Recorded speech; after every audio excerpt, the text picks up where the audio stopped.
El ejercicio inició con la lectura analítica del libro El muro de Jesús María Aparicio para la comprensión de los conceptos claves de estereotomía y tectónica. En este collage quise plasmar las características de ambos movimientos. En el caso de lo estereotómico, su carácter estático, pesado, jerárquico y continuo. Y en el caso de lo tectónico, su carácter ligero, efímero y discontinuo. De igual forma, en estas dos secuencias de imágenes pueden verse la construcción de mis primeros cubos, utilizando balsa y oasis para expresar las características que mencioné antes. En las siguientes dos láminas quise profundizar en el concepto de la emoción arquitectónica afectada por el espacio y el tiempo. En la arquitectura tectónica, el paso del tiempo se manifiesta por medio de la luz natural y sus cambios durante el día. Por lo tanto, para la exploración del espacio arquitectónico es necesario el paso del tiempo y la quietud y contemplación del usuario. En estos cuadrados realicé unos dibujos donde quise manifestar ese sentimiento, pues las cualidades espaciales del cubo tectónico cambian a partir del movimiento de las sombras durante el día. Para expresar esta emoción coloqué a una persona contemplativa, sentada entre el día y la noche. Utilicé como ejemplo este árbol cerca de mi casa, al que le tomé una foto en la mañana y otra en la tarde para ver cómo cambiaban sus cualidades. Por lo contrario, en la arquitectura estereotómica, el paso del tiempo se manifiesta más a través de la exploración espacial que hace el usuario. Por lo tanto, en esta secuencia de dibujos, el hombre está explorando los distintos puntos del cubo estereotómico. Citando a Aparicio, el tiempo ha estado detenido, el hombre ha estado en movimiento y este movimiento le ha conducido a una emoción espacial arquitectónica. Esta emoción arquitectónica me recordó al videojuego Monument Valley, donde el usuario debe recorrer diferentes espacios y laberintos para llegar al objetivo final. En esta lámina hice un resumen de los conceptos que quise explorar con las primeras modificaciones a ambos cubos. Como dice Aparicio, un muro es más macizo con una ventana que sin ella. Por lo tanto, decidí hacer una perforación de lado a lado al cubo estereotómico, como pueden ver en las imágenes. El autor dice que el muro estereotómico se relaciona con la construcción in situ de un muro pesante ligado a la tierra. Esta relación con el suelo me llamó bastante la atención, por lo que decidí hacerle una sustracción al cubo para que pudiera posarse sobre una caja, como si la estuviera penetrando. Por otro lado, en el caso del cubo tectónico, exploré la ligereza de la estructura y su discontinuidad. Al girar el cubo por medio de la adición de palitos de forma discontinua, la estructura aparentaba ser más ligera, pues ya no estaba tocando el suelo con ninguna de sus caras. En esta lámina puede verse la evolución de los conceptos anteriores y de los modelos que realicé. En este caso decidí trabajar más la idea de una arquitectura que no solo se posa sobre la tierra, sino que nace o emerge de ella. Utilicé como referencia la ciudad perdida de Cahuachi en Perú, donde hay construcciones de muros gruesos de adobe fuertemente ligados al suelo. Por otro lado, en el caso del modelo tectónico, aparte de la ligereza, me interesó explorar la idea de una arquitectura que asciende hacia el cielo en contra de la fuerza de la gravedad. Por lo tanto, construí un modelo que crecía verticalmente y se apoyaba en el suelo únicamente en 4 puntos. En esta etapa del proceso surgió la necesidad de incorporar referencias externas a la lectura para fundamentar nuestra exploración. En mi caso, utilicé como inspiración el árbol y sus raíces. La continuidad de la construcción estereotómica perpetúa la relación cercana del muro con el suelo, similar a aquella de una raíz, que se extiende en distintas direcciones buscando aumentar su contacto y conexión con el contexto. Aquí puede verse el modelo que realicé con concreto, que contaba con 2 niveles que se adaptaban a las condiciones de la Tierra y buscaban extenderse horizontalmente. Por otro lado, la adición irregular y discontinua de los elementos que conforman el cuerpo tectónico lo hacen similar a un árbol, que crece verticalmente y enmarca el paisaje con sus ramas. Esta idea me llevó a la construcción del modelo en balsa, que se proyecta en varias direcciones, dejando espacio para la naturaleza. En esta lámina incluí las distintas referencias que utilicé para ambos modelos. En el caso de lo estereotómico, los 3 proyectos que incluí cuentan con ejes bastante claros que se proyectan en el suelo. Y en el caso de lo tectónico, incluí 3 modelos en los cuales es bastante clara la discontinuidad de los elementos y la relación desligada que tienen con la Tierra. Por otro lado, también busqué representar a partir de estos 2 collages la forma de enmarcar el paisaje de ambos movimientos a partir de la sustracción y la adición. En el caso de lo estereotómico, como dice Aparicio, a través del espacio extraído al muro, el paisaje enmarcado se convierte en la nueva material mismo. En contraste, en el caso de lo tectónico, el autor afirma que el paisaje se enmarca mediante la adición de materia de forma discontinua, que quiso representar con los espacios que se generan entre las ramas de un árbol.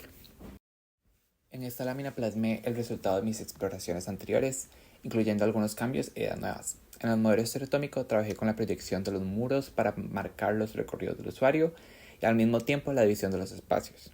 Para el modelo tectónico me llamó la atención la idea de un eje central de soporte que en el caso del árbol sería el tronco, del cual se proyectan distintos ejes y espacios a diferentes alturas. De igual forma, se apoya en el suelo únicamente en 4 puntos, reafirmando la idea de ligereza. En este punto del semestre se agregaron nuevas variables que tendríamos que tomar en cuenta a la hora de diseñar, pues nos plantearon el encargo, un espacio público o pabellón cuya función era dar importancia al arte público que hasta entonces había sido ignorado. Por lo tanto, quise investigar y plasmar por medio de un collage las principales implicaciones del espacio público. Como dice la cita de arriba, el espacio público es importante por su centralidad y multifuncionalidad, porque los grupos sociales se integran y excluyen en él, así como por constituir un ámbito para la generación de ciudadanía, de construcción de identidad y sentido de pertenencia. De igual forma, realicé este collage de abajo para identificar las variables propias de los espacios públicos costarricenses, como el déficit de áreas verdes, la inseguridad y la falta de mantenimiento. En esta lámina quise analizar el rol que cumple el arte público dentro de los espacios públicos que mencioné anteriormente. Como dice Luján Baudino, el arte público persigue un objetivo social. Su intención última es la de volver a ser ciudadanos. Es recuperar el sentido cívico tomando conciencia del valor del espacio público y nuestro rol dentro de la sociedad a través del hecho artístico. De igual forma, en el collage de la izquierda quise representar las principales necesidades del pabellón encargado. Un espacio para alimentación, baños, sitios de reunión, sombra y principalmente un espacio para el arte público. Aquí se muestra el primer modelo que realicé de mi propuesta, en la cual decidí continuar con las ideas que venía trabajando de árbol y raíz. Utilicé Oasis para crear muros gruesos estereotómicos que marcaban recorridos donde el usuario podría interactuar con el arte. De igual forma, utilicé la balsa para crear una capa superior donde el usuario podría percibir el arte desde las alturas. En este punto consideré importante analizar los dos principales diálogos que definían el proyecto. Primero, a la izquierda está el diálogo entre el arte y la arquitectura.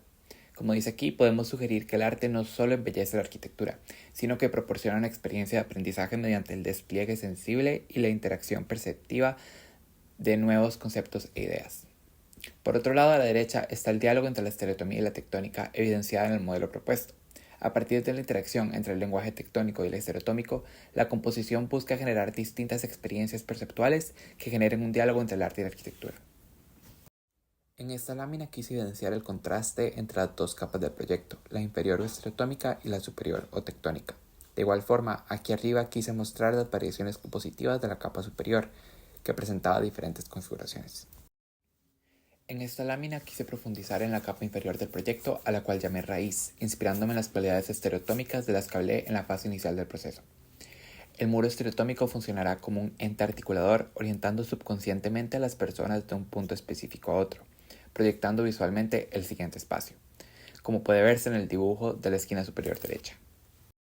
En contraste, en esta lámina quise profundizar la capa superior del proyecto, llamada árbol, por sus cualidades tectónicas, como la adición irregular y discontinua de elementos y su ligereza. Al disponer de los elementos estructurales de forma discontinua, se crean espacios a distintas alturas que dialogan entre sí con discontinuidad. Se crean espacios que se difuminan entre sí, sin límites definidos ni recorridos predeterminados. Esto le da libertad total al usuario, pues puede definir su propia experiencia a través del uso. Hasta este punto no estábamos trabajando con un espacio geográfico específico en mente. Sin embargo, esta lámina es el resumen de la primera visita a la sabana, pues sería el sitio donde se ubicaría el proyecto que trabajaríamos por el resto del semestre.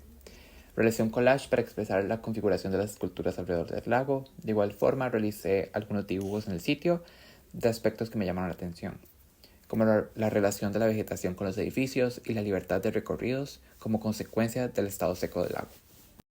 En esta lámina plasmé mis principales hallazgos tras investigar sobre la historia del Parque Metropolitano de la Sabana.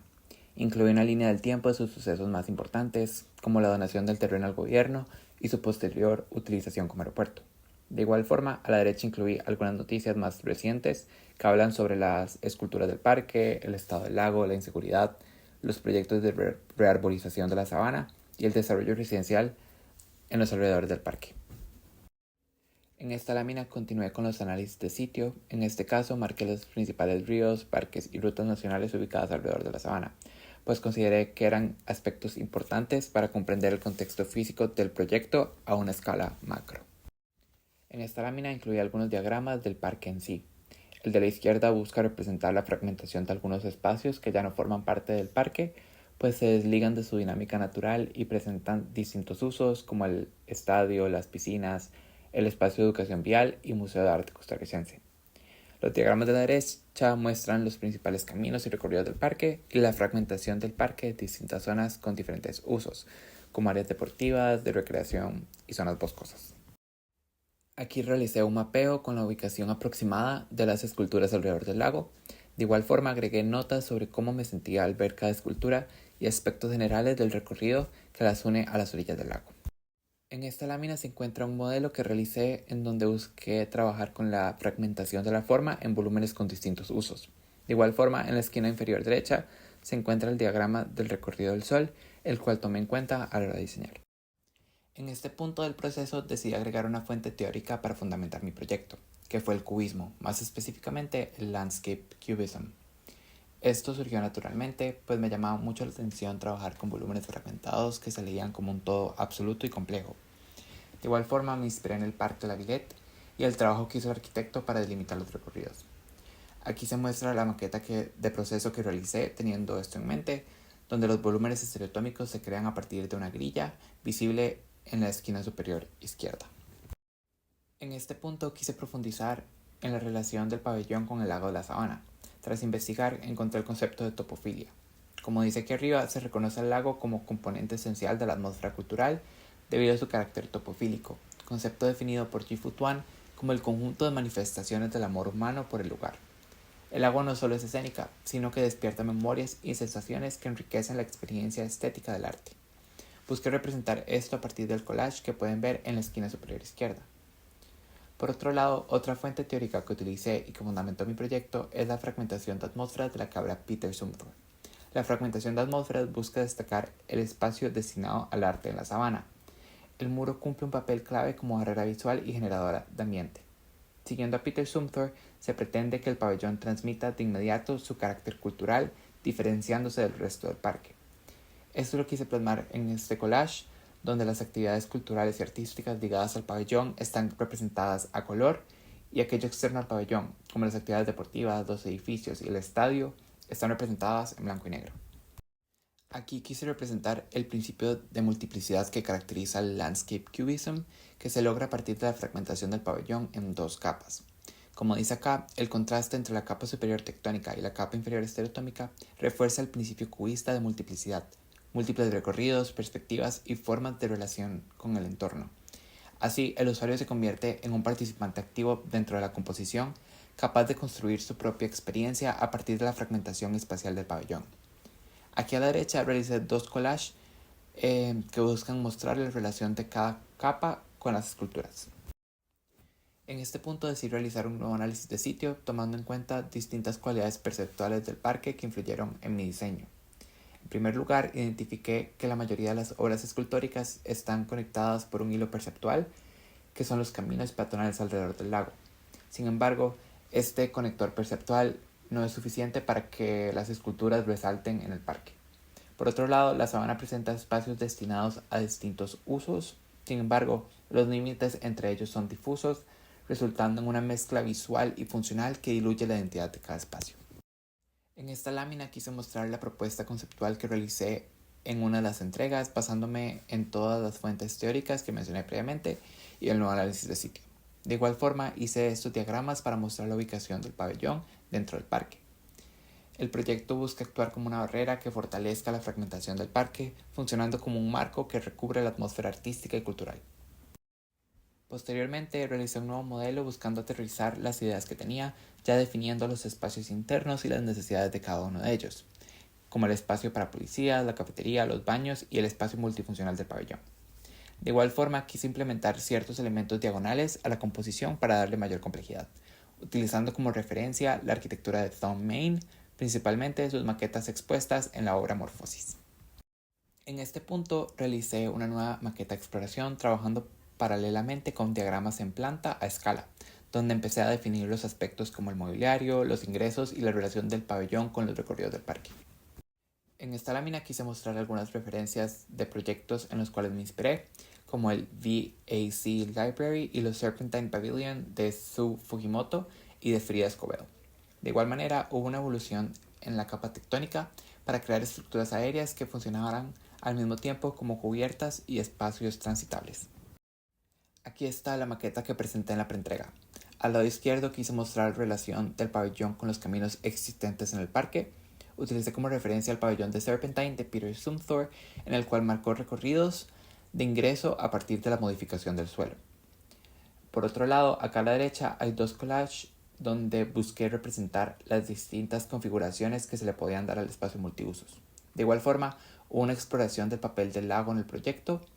Se demarcan recorridos que llevan al usuario a interactuar con el lago. Después de la preentrega se identificó una nueva necesidad, que era tener una mayor área recubierta en el espacio central o multiusos del pabellón. En la imagen superior se puede ver el área en la cual quise agregar nuevas cubiertas. A partir de esta necesidad hubo una exploración de distintas posibilidades manteniendo el mismo lenguaje tectónico que caracterizaban a mi pabellón. En la parte inferior de la lámina se muestra el resultado de mi exploración en la maqueta final.